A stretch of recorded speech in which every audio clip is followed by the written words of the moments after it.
আমরা যারা বিএনপি করি আওয়ামী লীগের সাথে আমরা একসাথে দাওয়াত খেতাম, একসাথে কথাবার্তা বলতাম, ওই সহমর্মিতা এখন আর নেই ছিল না। ওইটা তো কেন যে হঠাৎ করে এটা এই অধপতন হলো, একটা জাতির মেরুদণ্ড হলো তার সংস্কৃতি। সবার আগে তাকে আঘাত করতে হয়, তারপরে অর্থনীতি। আমি যখন আমেরিকা ছিলাম তখন ওইখানে তো ওইরকম সুযোগ নাই পলিটিক্স করার, তারপরেও আমি কালচারাল সেক্রেটারি ছিলাম যুক্তরাষ্ট্র বিএনপির। এই যে রাজনীতি করা, আমি যতটুকু জানি আপনি স্টুডেন্ট লাইফ থেকে রাজনীতি করছেন এবং 2009 থেকে বোধহয় খুব সক্রিয়ভাবে আপনি রাজনীতির সঙ্গে জড়িত হয়েছেন, এবং এমন একটি দল যে দলটি তখন ক্ষমতায় ছিল না।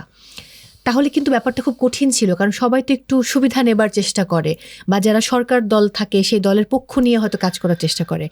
আপনি কেন অন্য দলের সাপোর্ট করলেন?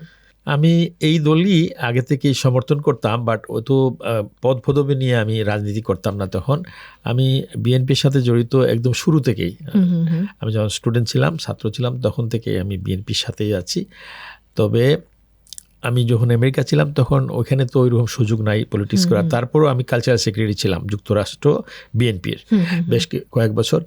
আমি যখন সিনেমাতে আসি তখন ওই আমাকে অফার করা হলো জাসাস, অঙ্গ সংগঠন। তো এখন আমি আহ্বায়ক, তখন আমাকে আন্তর্জাতিক সম্পাদক করা হয়েছিল। সো 93 থেকেই আমি বিএনপির পদপদবি নিয়ে করি ওই বাংলাদেশে রাজনীতির সাথে জড়িত, কিন্তু সক্রিয় ছিলাম না এই জন্য যেহেতু আমি তখন সিনেমা করতাম, চলচ্চিত্রের সাথে জড়িত ছিলাম। তারপরে আমাকে যেতে হতো আমেরিকাতে, আমার সেখানে ফ্যামিলি এবং পরিবার ছিল, ব্যবসাও ছিল সেখানে, বাবা মা ছিল সেখানে, সন্তানেরা। তো ছেলেরা একটু বড় হয়ে গেছে। তারপরে সিনেমা তো অনেকটা আপনারা জানেনই যে অনেকটা বিলীন হয়ে গেছে আমাদের। এটা খুব দুঃখজনক ব্যাপার। আপনি যখন সিনেমাতে আসি তখন স্বর্ণযুগ ছিল আমাদের। এখন কিন্তু মানে আবার কিন্তু ফিরে এসেছে সময়টা, এখন খুব ভালো ভালো সিনেমা ফিরে এসেছে। আমাকে ডাকা হয়েছে, আমাদের যে মন্ত্রণালয়, এটা তথ্য মন্ত্রণালয়ের আন্ডারে হলো আমাদের চলচ্চিত্র। তো আমাকে নাহিদ সাহেব ডেকেছিল একবার, তারপরে উনি ছায়ের আমন্ত্রণ করলো, গেলাম, আলোচনা করলাম। তো তারা তো অল্প দিনের জন্য আসছে, তারা তো করতো। তারপরে রিসেন্টলি আমার সাথে মাহফুজ আলম সাহেব, যিনি তথ্য মন্ত্রণালয়ের দায়িত্বে আছেন, তিনিও বললেন যে একটু আসেন। তো একটা অনুষ্ঠানে দেখা হয়েছিল, তো কথা হয়েছে ওনার সাথে। তারা উৎসাহী যে সিনেমার জন্য কিছু কাজ করার জন্য, কিন্তু তাদের তো মনে হয় সময় ওরকম বেশি পাবে না। ইনশাআল্লাহ যদি আমাদের বাংলাদেশ জাতীয়তাবাদী দল বিএনপি যদি ক্ষমতায় আসে, তা আমার সাথে আমাদের দলের যিনি ভারপ্রাপ্ত চেয়ারম্যান জনাব তারেক রহমান সাহেব, তার সাথে দীর্ঘ আলাপ হয়েছে আমার এই ব্যাপার নিয়ে। তো তিনি আমার সাথে সাংস্কৃতিক নিয়ে আলাপ করেন, যেহেতু আমি তার সাংস্কৃতিক অঙ্গ সংগঠন, যেটা মানে বাংলাদেশ বিএনপির এটা হলো কালচারাল উইং। তো উইংয়ের যখন আমি প্রধান, সেজন্য আমার সাথে এই দায়িত্ব আপনাকে নিতে হবে। এবং তার দেখলাম যে যথেষ্ট আমাদের সংস্কৃতি অঙ্গনের জন্য, বিশেষ করে চলচ্চিত্রের জন্য ওনার অনেকটা আগ্রহ আছে। তো উনি বললেন যে কেন হয়েছে, জানতে চেয়েছেন যে এটা এই অধপতন কেন হলো।